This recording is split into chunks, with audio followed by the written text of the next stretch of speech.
Ladies and gentlemen, good day and welcome to the India Grid Trust Q4 FY24 conference call hosted by Nuvama Wealth Management.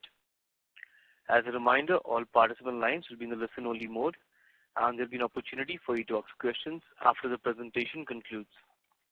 Should you need assistance during the conference call, please signal an operator by pressing star and then 0 on your touchtone phone. Please note that this conference is being recorded.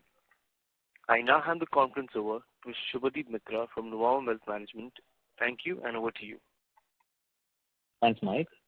Good evening, friends. On behalf of Nuvama Institutional Equities, welcome you all to the fourth quarter FY24 earnings call for India Grid Trust. We have with us today the top management of the company, represented by Mr. Harsh Shah, CEO and whole-time director, Mr. Naveen Sharma, Chief Financial Officer, Ms. Meghna Pandit, Chief Investment Officer, and Mr. Satish Talmale, Chief Operating Officer. I would now like to hand over the call to Mr. Harsh Shah for his opening comments. Over to you, sir.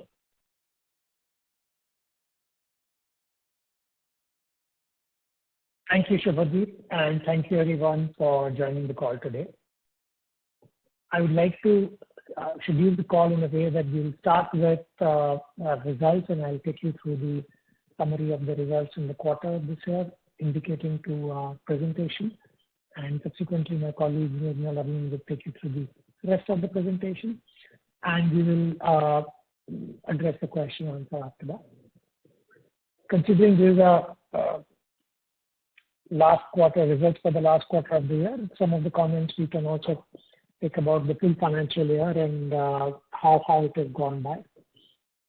I'll start with slide number 3 of our presentation, where we are describing the vision. Our vision remains to become the most admired yield vehicle in Asia, based on focused business model, value accretive growth, predictable distribution, and optimal capital structure. And I think as evident in slide 4 in our portfolio, we have been able to deliver that over the last several years. And our portfolio has grown across different dimensions. Number of substation, number of transmission lines has grown substantially. Solar generation last year has grown massively, and it turned out to be a 1.1 gigawatt peak, which is almost like an 80% growth on the capacity. And we also obtained several BESS projects as well as transmission projects for the year. In general, if I start with slide number 6, which is our quarterly update for our business this quarter, we have won another greenfield ISP project in Maharashtra.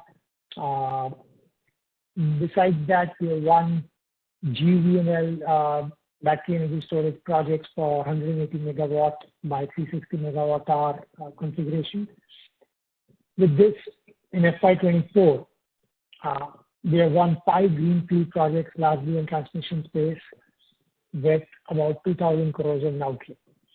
This is a significant step towards our strategy, where we are pursuing towards growth via our bidding and adding, I would say, organic growth by focusing on projects that are closer to our assets as well as are closer to our skill sets in creating organic pipeline for India.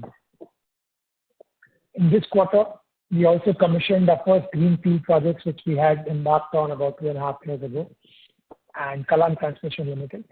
And a new project that we have also won this quarter is also co-located at the same Kalan Transmission Limited, showcasing that having a synergetic presence in different regions allows us to be competitive and add more expansion in projects in the same region. Besides transmission and organic growth, we also acquired 300 megawatt of solar project from ReNew. The asset is in Jaisalmer, and this asset was acquired at approximately value of about 1,550 crores. In our first BESS project, which was for customer BRPL, which is BSES Rajdhani in Delhi, we have received the approval from DERC, and this is a significant step because this allows us to start the project. And many a times after the bid, especially battery and solar projects, get stuck on the final regulatory approval.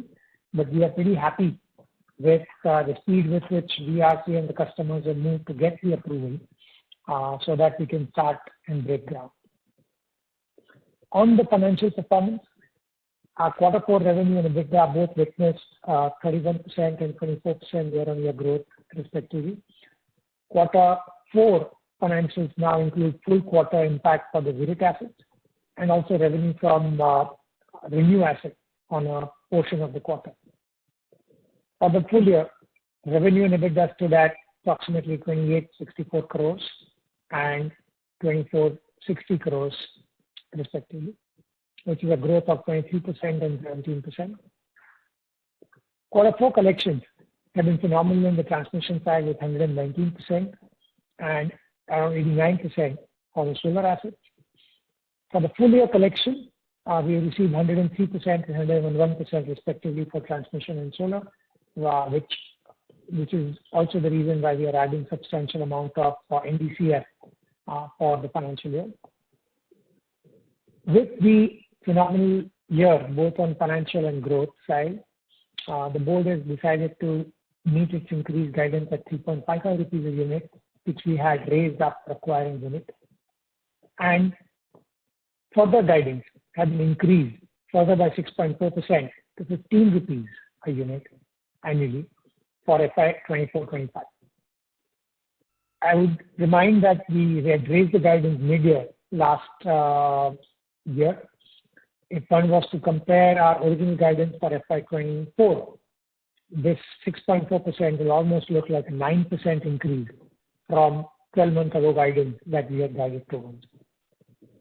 Our net debt to AUM still remains at approximately 62.4%, owing to the capital that we raised over the last couple of quarters via both preference issue and institutional placement.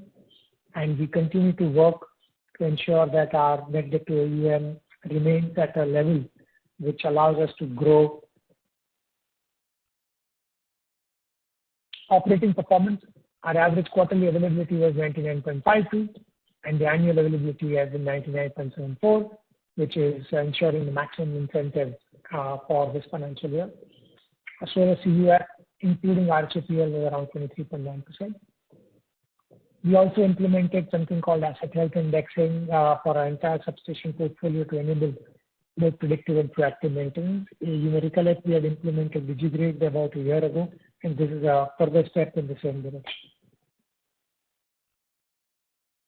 On slide 7, while there are a lot of factual updates about the industry as it's growing, I would just describe our emotions. We are extremely positive on the way the power sector is growing, and we do feel that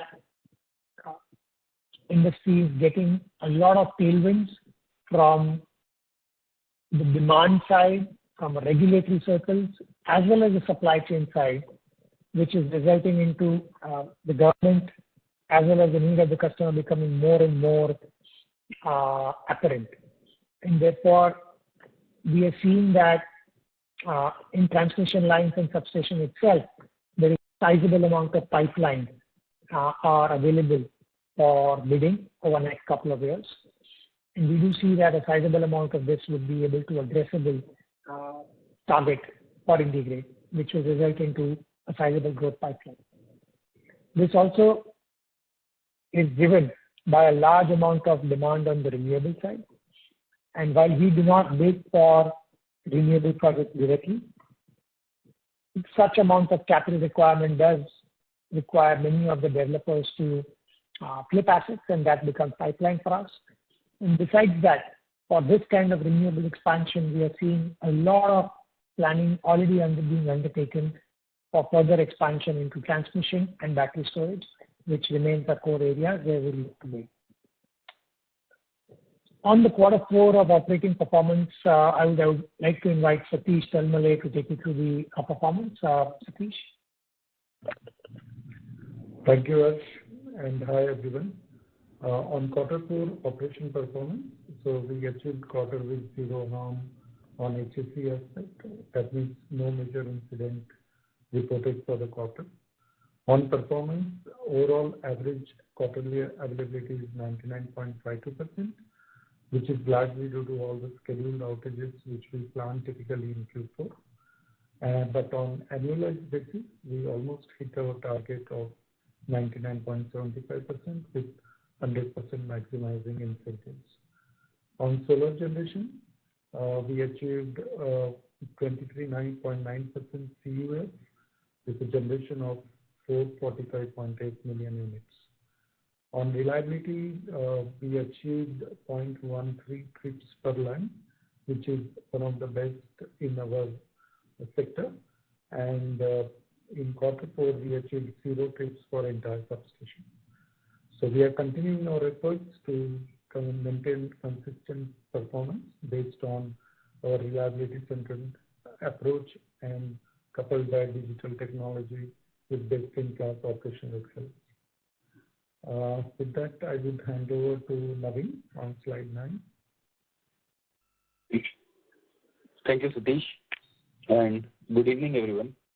We are on slide number 9. Another good quarter with robust performance. We have recorded a revenue and EBITDA of rupees 786 and 655 crores respectively, which translates into 31 and 24% YY growth. NDCF generated for the quarter was rupees 451 crores, and board has approved distribution of rupees 3.55 per unit. That translates into DPU growth of 3% on YY basis. With this, FY24 DPU stands at rupees 14.1 per unit, a growth of around 6% compared with FY23. Coming on to collections for the quarter, it stood at 119 and 89% respectively for transmission and solar business. For FY24, collection performance at entity level stood at 103%, with both business segments having collection performance greater than 100%. The DSO as of 31st March 24 stood at 46 and 71 days respectively from transmission and solar business. This reflects improvement in DSO in both the business segment by 8 to 10 days on YOY basis. Moving on to next slide, number 10. DPU for the quarter is rupees 3.55 per unit. It will be distributed in the form of interest and dividend, which is rupees 2.74 and 0.81 respectively. The outstanding units at the end of the quarter is 78.37 crores, and the distribution to all the unit holders comes to rupees 278 crores. Record date for the distribution is May 30th, and tentative date by which the unit holders will receive the distribution is June 8th. NAV as of March 31st stood at rupees 133.15 per unit. Post this quarter's distribution, IndiGrid would have distributed rupees 85.97 per unit with a total distribution of around rupees 4,945 crores. On the right-hand side, we showcase a trend of distribution on year-on-year basis, which is stable and scalable growth of 6% over the years. Further, continuing past trend of distribution for FY25, quarterly DPU guidance has been increased to rupees 3.75 from rupees 3.55 per unit, which is a growth of around 6%. Coming on to next slide, number 11. This showcases the waterfall from our EBITDA to the NDCF generation and distribution. At an SPV level, we have a consolidated EBITDA of rupees 670 crores, net of finance income, working capital movement, and capex at SPV level. NDCF generated at SPV comes to around rupees 813 crores. The net of the trust level expenses, finance costs and tax, we have generated NDCF of rupees 451 crores. In Q4 and FY24, we have added rupees 128 and 143 crores respectively to our reserves, and closing reserve stands at rupees 465 crores, which is in excess of one quarter's DPU. This is current guidance. So that's all from my side. I hand over to Meghna to take the subsequent slides. Over to you, Meghna. Thanks, Naveen. Hi, everyone. I'm on slide number 12. Looking at the balance sheet for IndiGrid as on 31st of March. We continue to be AAA rated by all the 3 rating agencies, and we closed the fiscal year with an average cost of debt of about 7.68% and a very healthy cash balance of about 15.94 billion, of which one quarter's distribution, Q4 distribution is already included, plus about 440 odd crores of DSRA. also includes the cash balance part of that.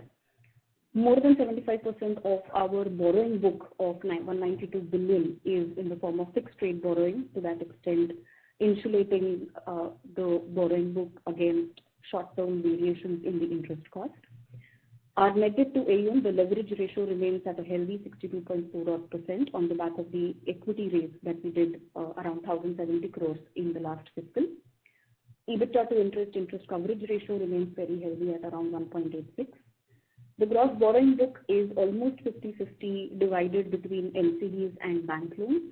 Even as far as NCDs are concerned, they are subscribed by a lot of different classes of investors, including mutual funds, banks, financial institutions, FDI investors like IFC, PSU banks, so on and so forth. The graph that you see at the bottom of the chart reflects the refinancing schedule, and as you can see, it is smoothly divided over the next few years, ensuring that we do not bunch up any debt maturities in any particular year, trying to maintain that level at not more than 14-15% of the gross borrowing book. Moving on to slide number 13, talks about the total returns that we have been providing to all the investors. The total returns comprise of distribution till date, which is about 79%, and the price appreciation of 33%, translating into absolute total return of 111%, and that annualized translates into 12%. We compare ourselves on the left-hand side with pure play debt instruments like GSEC bond, 10-year and 30-year, and on the right-hand side with pure play equity indices, right, like NSE 500, NSE Infra, BSE Utilities. More importantly, with the run-up in the equities, you can see that the annualized return on equities have certainly gone up, but on a risk-adjusted basis, which is reflected through beta, IndiGrid beta being 0.08. On a risk-adjusted basis, IndiGrid still consistently has been outperforming both the debt and the equity indices. Moving ahead on slide number 14 on the business outlook for FY25. On the portfolio strategy basis, we continue to focus on ensuring operations remain stable by ensuring predictable and sustainable distribution on the back of value accretive acquisitions, both on the transmission and renewable assets. On the back of the 5 greenfield projects that we have recently won, complete focus remains on execution of this work on both the transmission as well as the BESS projects. Synergistically also looking at participating few more opportunities that will come our way in the current fiscal, as well as deliver on the DPU guidance of 15 rupees for FY25. Balance sheet strength and focus on ensuring that continues remains again as one of the top priorities by ensuring that we optimize the interest cost and try to see that we elongate the tenors as and when there are refinancing opportunities or acquisition opportunities that come through. Similarly, we try and maintain the leverage ratio as much as possible by ensuring that there is enough headroom that is available for future growth. On the asset management side, both on the digital asset management, the health index that we have introduced reflects on our priority and on ensuring maintaining at least 99.5% availability across the portfolio, as well as ensure world-class EHS and ESG practices throughout. Industry stewardship again continues to be a focal point for us as InvITs, wherein we try to participate in ensuring investor education happening regularly, and at the same time ensuring private sector participation gets priority in the electricity sector, both in greenfield projects as well as national monetization pipeline. Moving on to slide number 15, this reflects on how our DPU trajectory has moved on the back of accretive acquisitions that we have done since the time we got listed. The various color bands that you see talk about the acquisitions that we have done over the years, and on the back of these acquisitions, how we have been able to grow and maintain the increased DPU for the sustainable period over the future. So that is what is reflected by this slide. I'll just take a pause here and open the room for question and answer, please. Shubhadeep, over to you. Yeah, perfect, Mike. Can we please open the floor for question and answer? Thanks. Thank you. Ladies and gentlemen, we will now begin the question and answer session. Participants who wish to ask a question may press star and 1 on your touchtone telephone. If you wish to remove yourself from the question queue, you may press star and 2. Participants are requested to use handsets while asking a question. Ladies and gentlemen, we'll wait for a moment while the question queue assembles.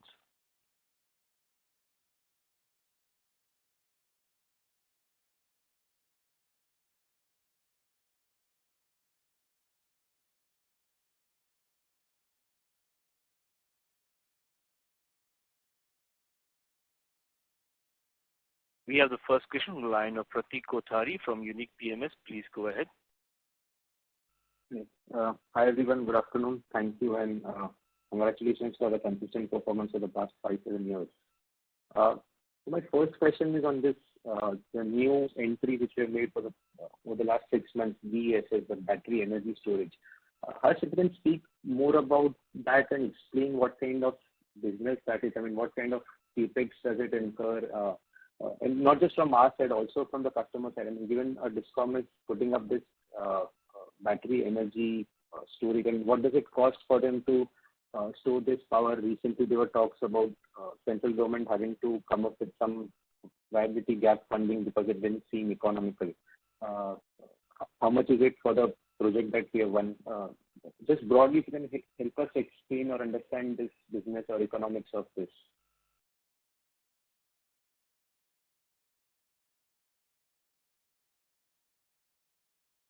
Was the management able to hear the question?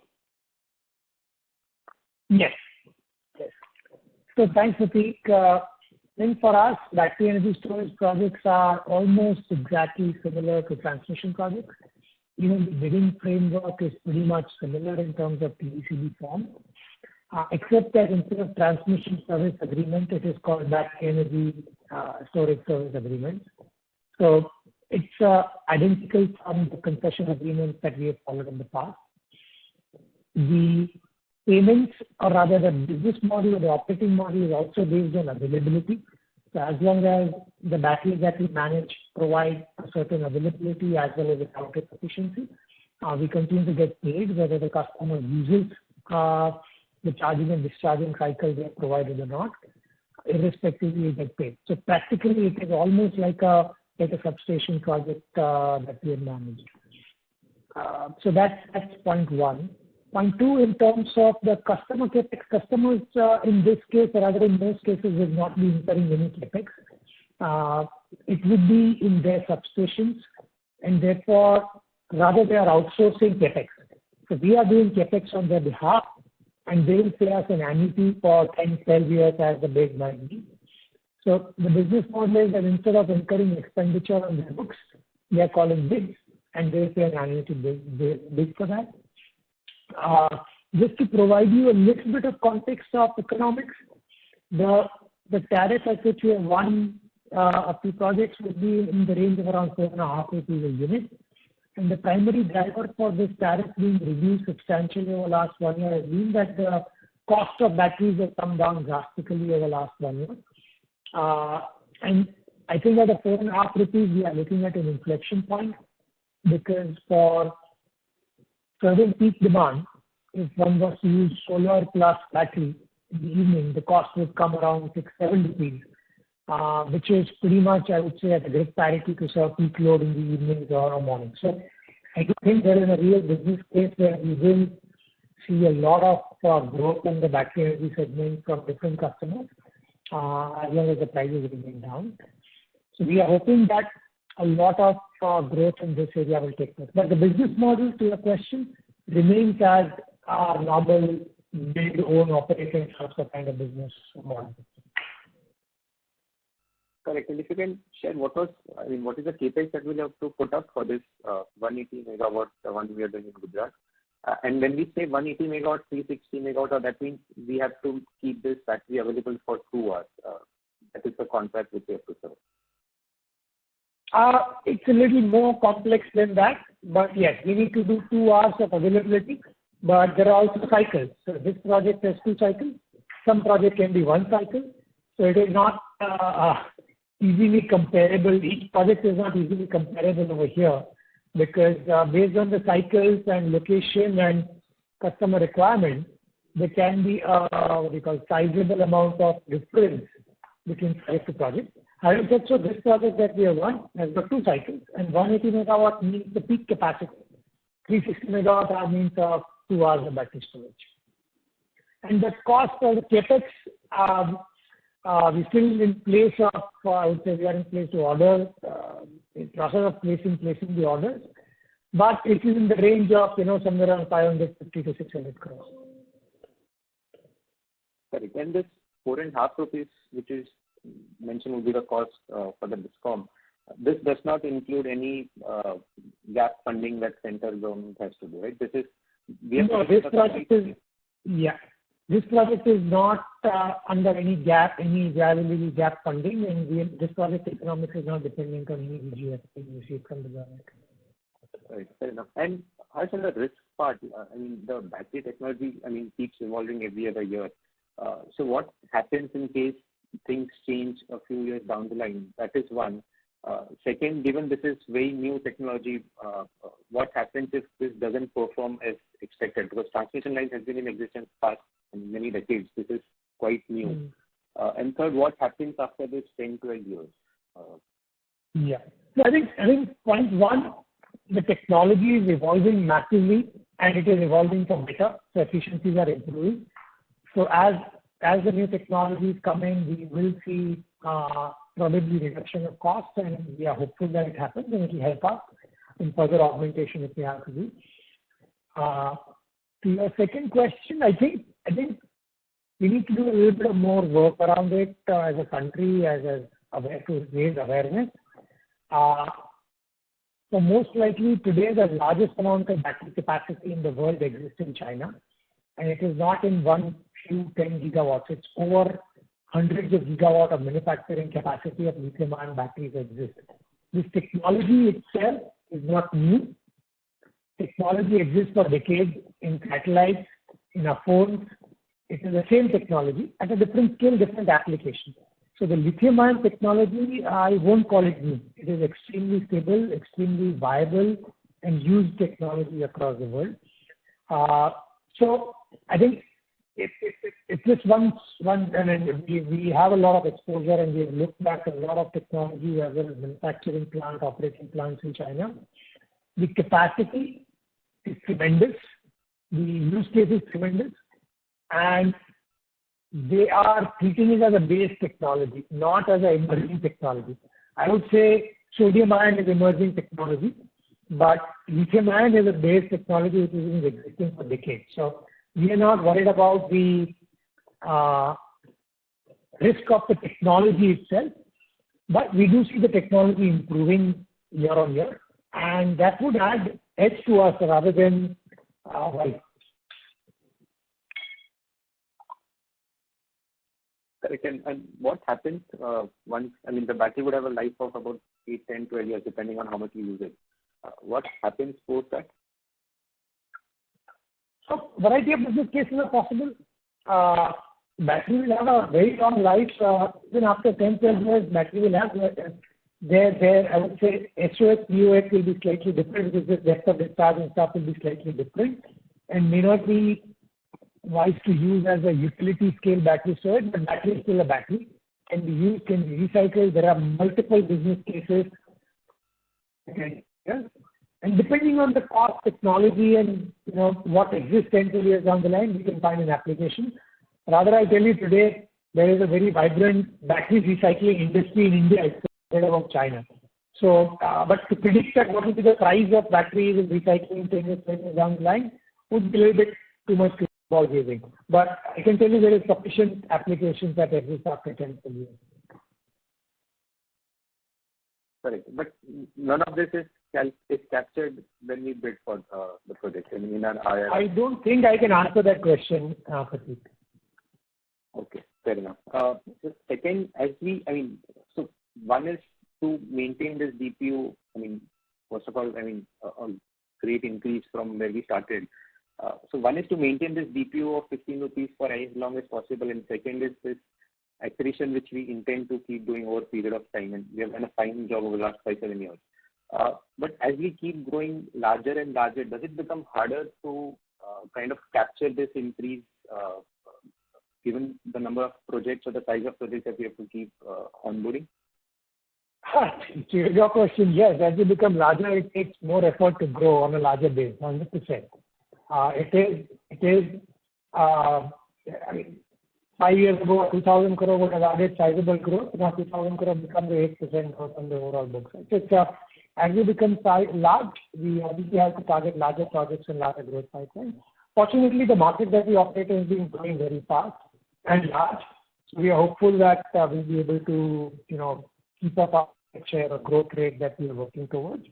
And then the first question, I think we do publish indicative VPU profile, but it's indicative that it's published in slide 15. You may want to refer that. There is a sizable amount of, I would say, path ahead of us that we can maintain 15 rupees a unit without acquiring any more projects, which allows us sufficient time to maneuver, find projects, develop projects, acquire projects to ensure that we are able to maintain as well as grow VPU. Correct. And last question from my side. I mean, we commissioned Kalam, our first greenfield. So can you just share some experience? How is it putting up? How is the team being developed? Because now we are also taking up a few more greenfield projects. So what we have done is we have made a separate business unit with an integrate towards projects. It's headed by a extremely senior gentleman who has got very deep experience on power sector. And so we have put together a business unit on project side that will go for larger projects, because we just don't have Kalam one. We also had several regulated tariff mechanism projects going on across the country already on our substations. So there is a lot of capex happening in our portfolio. Put together 2,000 crores of TBCD plus around 400 crores of costless projects, in all 2,500 crores of capex that we are doing.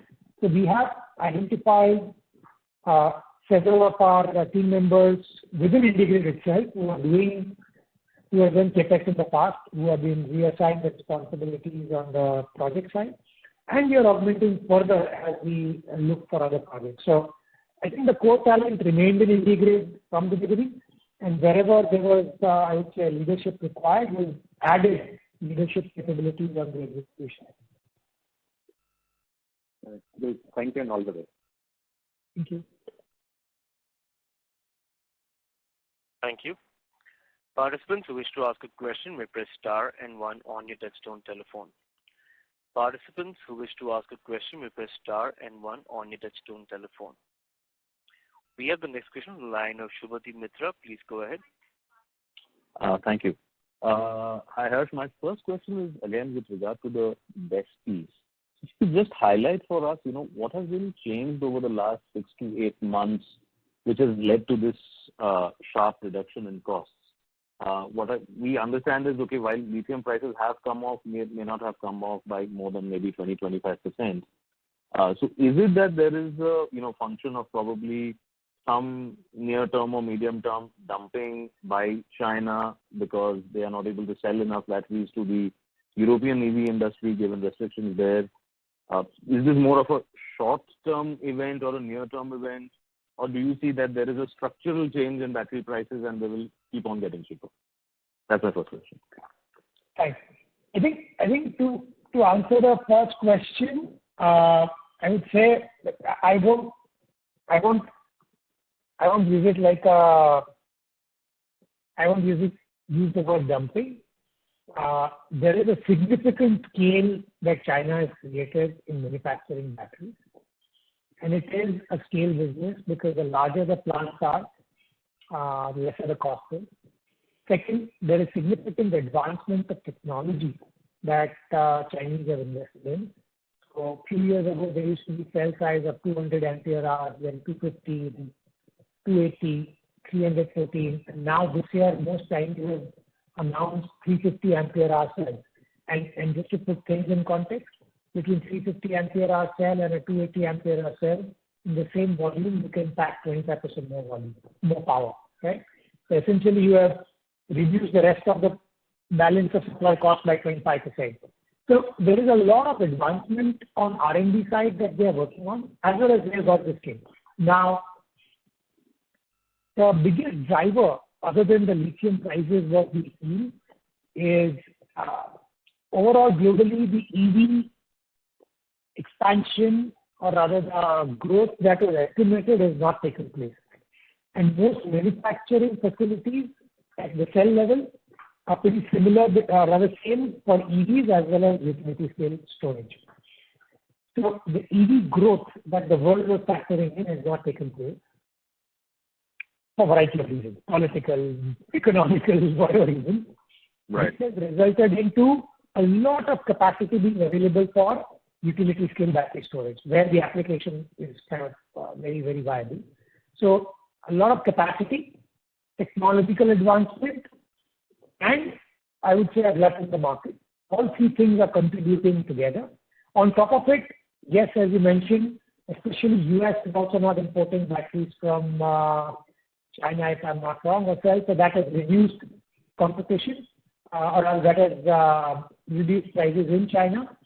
So I think many factors put together are contributing. I would not call it a short-term phenomenon, but at least mid-term, I do see this continuing, a lower battery price. So hopefully it remains like that. Understood. And just like we've seen, India also trying to, we've seen that in solar modules, right, with the ALMM, everything. We are trying to become more self-reliant and, let's say, not have as much dependence on China. So, do you see things panning out in a similar manner in batteries also, or that's still some time away? I think it can, because it's not impossible for India to develop that capability. What is difficult is to match the scale, right? For example, as battery storage, we are not comparable. We are not even putting half a gigawatt of battery storage. But solar, India's total installed capacity is 90 gigawatt hour, right? Approximately. China put in 280 gigawatt hour in last 1 year alone. In 1 year. Right? So the scale is different. Now, will we be able to create the scale is the question. Yes, the government policy on PLI and other policy or putting trade barriers would help Indian manufacturers for a couple of years to build capacity. There are a lot of dedicated battery manufacturers in the country, right? And they're large themselves. So I do see that there is a possibility that we can expand into it.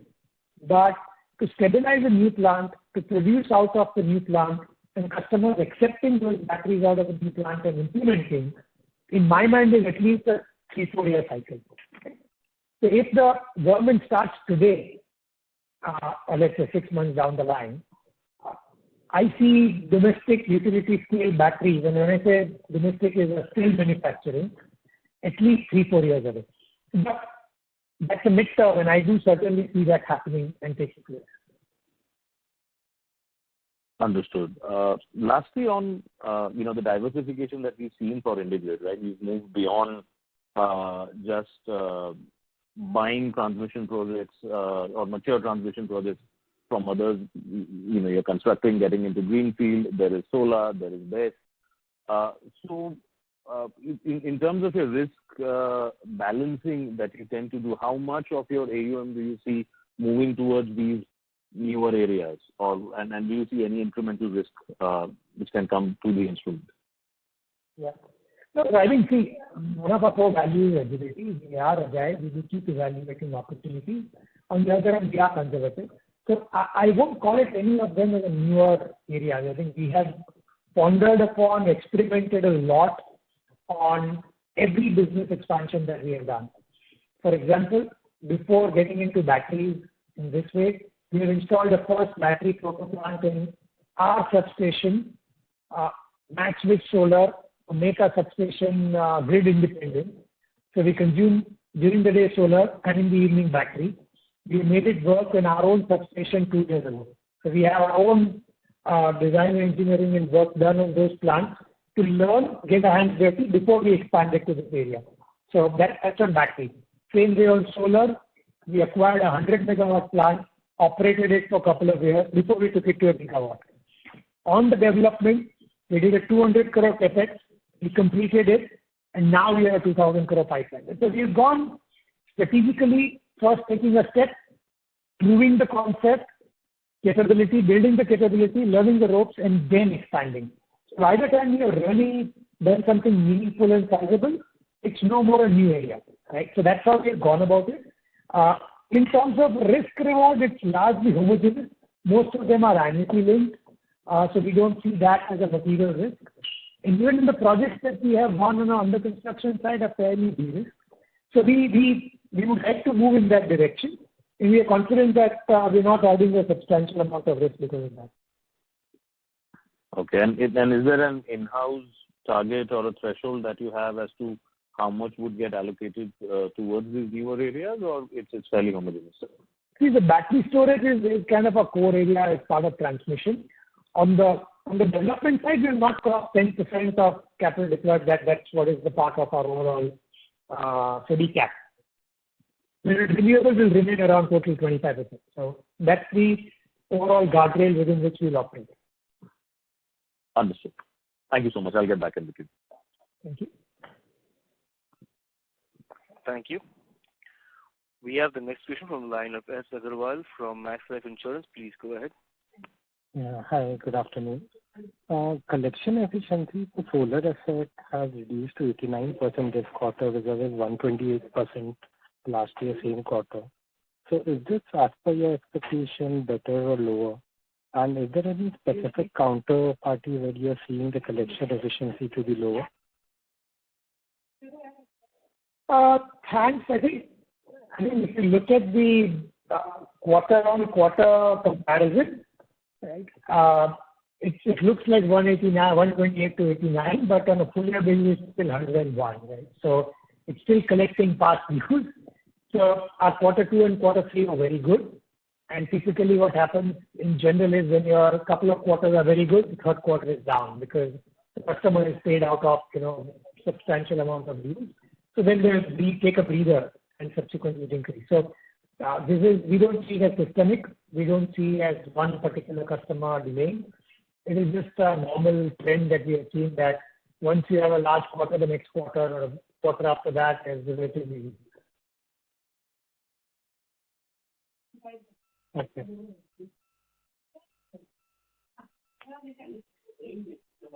Do you have any further questions, Mr. Agarwal? No, thanks. Thank you. Thank you. We have the next question on the line of Vipul Kumar Shah from Sumangal Investment. Please go ahead.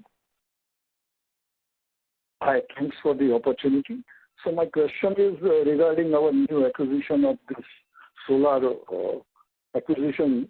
So what type of quarterly revenue and EBITDA run rate we can expect from this asset on a steady state basis, sir? Yeah. Meghna, you want to answer that question? On renew, I believe you meant on renew acquisition, right? Yes, sir. Yes, sir. Yes. Thank you. Yeah. Meghna?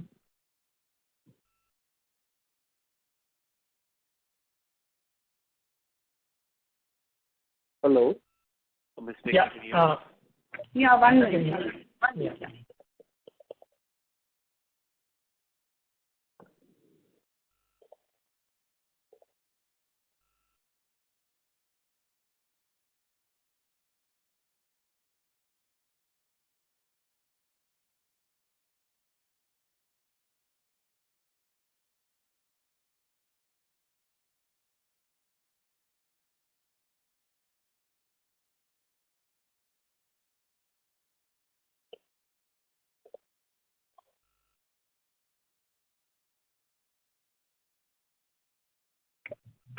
So on annual basis, the revenue from the renew asset would be in the range of around 700 to 710 odd crores.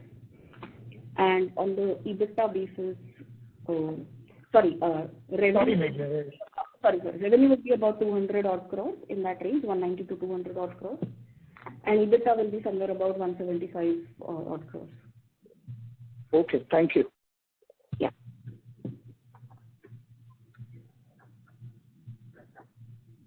Thank you. We have the next question on the line of Anirudh Singhi from Dalal & Broacha. Please go ahead. Hi, good afternoon. Just correct me if my understanding is wrong. our NDCF for the year was around 1240 crores, right? And we have to pay out 90% of that, which is around 1120 crores. But we paid only 1050. So how do we account for the missing 70? Yeah. So to clarify, the NDCF formula has two legs, and it has changed with the new SEBI regulation. NDCF formula required us to distribute minimum 90% from SPV to IndiGrid, and from IndiGrid to investor another 90%. So to the 90% threshold at SPV level and 90% threshold at IndiGrid level. So therefore, effectively, it is 81% mandatory. And therefore, that's the math that we need to run, that 90% at both levels. Having said so, SEBI has implemented a new NDCF formula applicable from 1st April 2024 onwards, whereas they have put in an obligation of minimum 90% at the consolidated level, the way you calculate it. So the formula has slightly changed. Coming from next year. For this quarter onwards. Yeah, from this year onwards. But otherwise, it was 90% of 90%. Right. Okay, thanks. And just that now that we have a sizable solar portfolio, are we also looking at wind and hybrid projects, or do we not have the capabilities for that? At this point in time, we are not looking at it. We do have capabilities for that. Satish, Chief Operating Officer, has done a lot of wind projects. He was earlier GE Wind CEO. So he's done a lot of big projects in his life. But at this point in time, we are not looking at hybrid projects or wind. So is the economics that it doesn't add up, or why is it that we're not looking at wind? I think the wind projects, first of all, to manage it efficiently requires scale. And if you add a large amount of wind projects, that may add variability to our business, which we don't like. So I think that's one. And second is our right to win is not very clear on hybrid and wind projects. In whichever areas we enter, whether it's solar, whether it's battery storage, whether it's development of transmission, I think internally we have been able to clearly identify and convince ourselves of the right to win in the market. On wind and hybrid side, I would say even though a lot of us have worked with independently, we're not sure a right to win exists so clearly at this point in time, and a risk appetite. So that's what has kept us away. Okay. And lastly, do you have any update on the monetization, the power grid monetization? No updates really from our side. In fact, we haven't heard anything. Okay. All right. Thank you. Thank you. We have the next question on the line of Shyam Karwa from Karwa Investment. Please go ahead. Yeah, congratulations to the team for excellent operational and financial performance, as well as the growth in guidance given for the coming financial year. I have one or two small queries. First one is regarding delay in the quarterly results. We are generally seeing the IndiGrid is declaring results in the first or second quarter of May. But this time it is, I think, delayed by, say, some 15 days. Any specific reason for this, sir? No specific reason. We plan our quarterly and annual board meetings in advance. So our directors' availability as well as the annual audit takes time. So I think between both these factors, we are well within a statutory timeline. So that's how we follow it. No, it is definitely within the statutory timeline, sir. But as far as IndiGrid is concerned, we expect something more, and we are habituated to that. So it will be better if in future the time limit taken for declaration of quarterly results is as per the previous practices. It is just our suggestion. Thank you. Thank you for your suggestion. Okay. Next, we are always talking about stable and sustainable DPU, sir. I just want to know the risk factors, the major risk factors, if any, which may dilute this commitment. Yeah. No, I think it's a very, very deep question, Mr. Karthik. I think, there are a variety of risk factors. The first one, I would say, which can have a major impact, right, is cost of financing, right? Which is we run our net debt today is around 17,000 crores. So cost of financing can have a sizable impact. While we do everything in our power to hedge and lock in and do different types of instruments, eventually it's market. While we have seen ups and downs of the cycle over the last 6-7 years, we have done everything possible to keep our cost within of 7.5 to 7.7, pretty much in that zip code for a long period, even though during extreme market volatility or interest rate side. Having said so, it's not, I think it is still the biggest risk factor, right? It can change.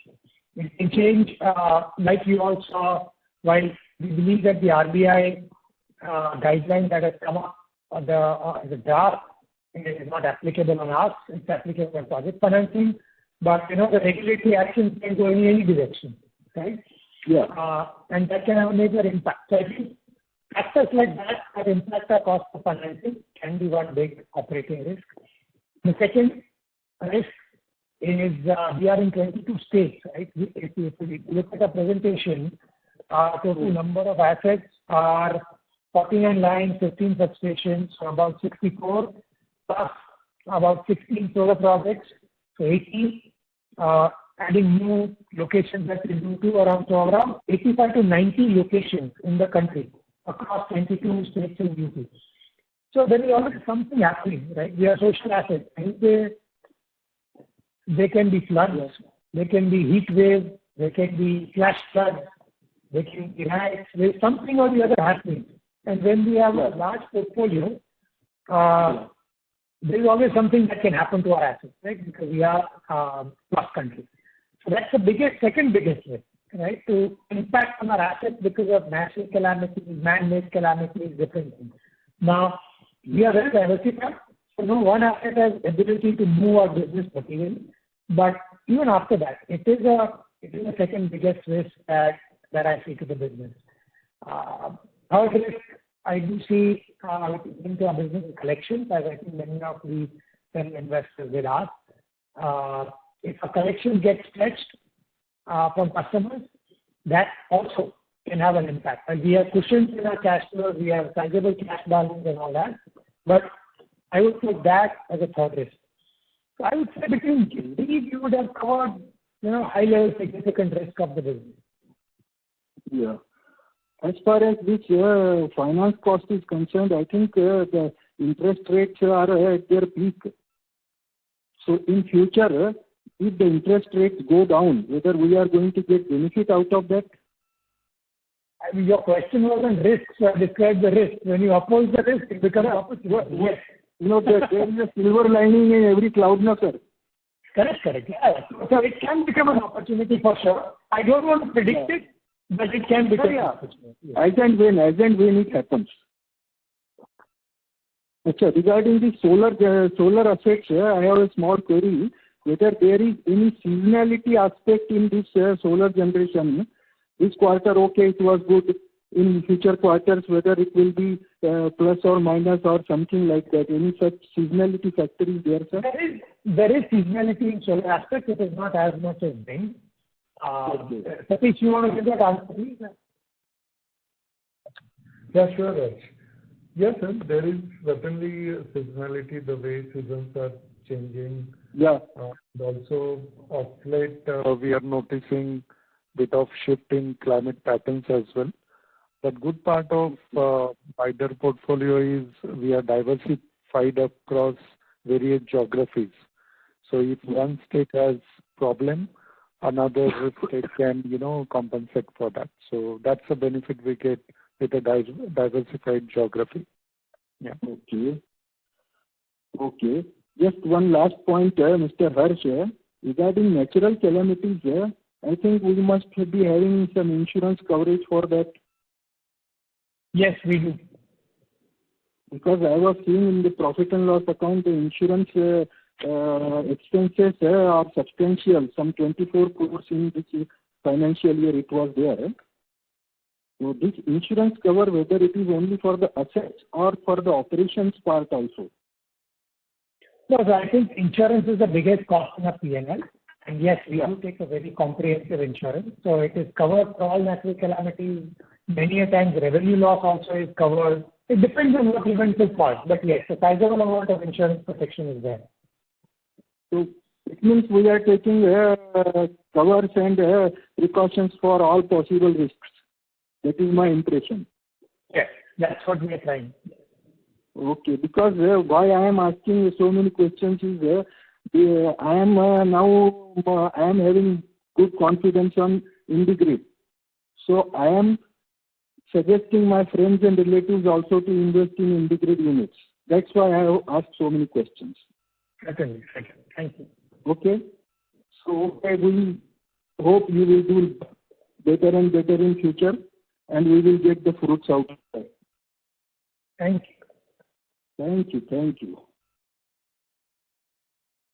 Thank you. We have the next question on the line of Sunil, an individual investor. Please go ahead. Hi. Congratulations on an excellent quarter and consistent performance over the last 6-7 years. Given that you have increased your solar asset the mix quite substantially over the years, I just wanted to know whether all those solar assets, the plants are in the land that they are on in the owned category or leased category or rental. Because given that land acquisitions and everything that goes on in India, I think it would be, no matter how remote they are, would be of value going forward. And are there any scope for brownfield expansions or in that area that you already have in your solar assets, whether it's for DSS or for adding some more of solar assets? Thank you. That's all my questions. Thanks. I don't think there is sizable expansion opportunity in the current assets. There is not much free land. It is very limited. On the land side, I think we'll have to check, but give or take around 50% or 20% of capacity will be in the owned land. Rest all is going to be either a solar park or lease or rental land. We don't see it beyond that 20% of the capacity being in the owned land. However, we have seen that even in the rental and lease land, especially in the tariffs which are competitive, right, like 2.5 to 3 rupees tariff, we do see there is a sizable extension possibility. Because let's say 18 years down the line, most of the lease agreements are also extendable. And we do see, depending on the power tariffs at that time, if 3.5 rupees is competitive, we might be able to extend the lease and extend the contracts or even sell it on the exchange. So that opportunities do exist in most of those contracts. Okay. Thank you very much. Thank you. We have the next question on the line of Sarvesh Gupta from Maximal Capital. Please go ahead. Good evening, sir. Sir, now that sorry to interrupt, Mr. Gupta, there is a lot of disturbance from your line. If you could go kindly off the earphones and come on the handset mode. Yeah, is it better now? They're still not very clear. Okay, so my first question was that now that we operationalized our first greenfield project after 2.5 years, and so what are some of the learnings, both positive and negative, that we were able to understand about our own capability in the project side? There's nothing new. I think most of the core team that has come here, including me, have executed 25,000 crore projects in our roles in Solar before. So we already have learning from there that we carry forward. So I don't think there are incremental learning for us. Obviously, in the integrate setup, we are doing it for the first time. And for us, it was just starting small, proving that this works for you guys, right, before really getting a larger deck. So I would say individually, professionally, no material learning per se because we've already lived through the cycle. Okay. But generally, in case you are putting any projects anywhere, there's a lot of management which needs to be done at the local level to be able to deliver on time and make sure that what the intention is actually being executed on the ground. So how are we able to successfully sort of do it? So I think point one, we need to have people on ground, and that's something which we're aware and we have to get people on ground upfront. So that's one. Second, the project that we chose was a substationary project. So once we acquire land, we work within the perimeter, so it makes it relatively easier. And there was only 14 kilometers line. It was not a big, long stretch. However, we worked in Maharashtra, so it was a difficult state in terms of generally dealing with several social aspects. But I think the main point is that if we can plan it early, we keep our contingencies and people accordingly, then it is a matter of, like any other project, of managing man, machine, and money. Right? It's simple as that, and the same thing applies to our project. So I think we are able to do it, and I think we can repeat it. Understood. And you mentioned that you have got the right to win as per your understanding in some of the other businesses apart from projects like battery as well as solar. So, I mean, apart from the cost of funding, have we established other rights of win also? I mean, what are the things that we have learned about ourselves which are helping us probably do better than what our initial estimates were in these two areas? I won't say cost of financing as the only win, because that can apply to hybrid and solar also, right? I think the point is about discipline, about knowing what we know and knowing what we don't know. And that's why we don't know how the hybrid project will work for India, so we did not want to take a bet. On battery storage side, there is enough work that our teams have done over the last 3 years. So while the news has come now, right, in this quarter, but it is a hard work for our teams of 3 years of hard work of research, engaging with partners, visiting sites, seeing plants, doing experimentation of projects. A lot of these things are the ones that give us insight and experience, right? And then we finally go and win. So it's much beyond cost of financing. It's these kind of things also add to that. Certainly, there are advantages in tax and financing that help us in any business. But eventually, knowing the business, its risks and opportunities, and where one can save money and reduce risk is the key. And I think if we have done it somewhere, it's easier to repeat. For transmission, as I said, all of us have the experience of doing it, so for us it was repeat. For solar also, most of us professionally had worked for solar business elsewhere. And when we did over here, we just got the basics right for that.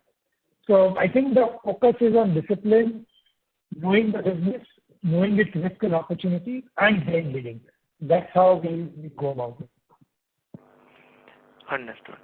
And lastly, when we look at our portfolio, do you also see some opportunities for exits, primarily because now that you have been running these assets for a long time, you would have made some differentiation that some of these assets may not be as good as others or may create some problems later down the line.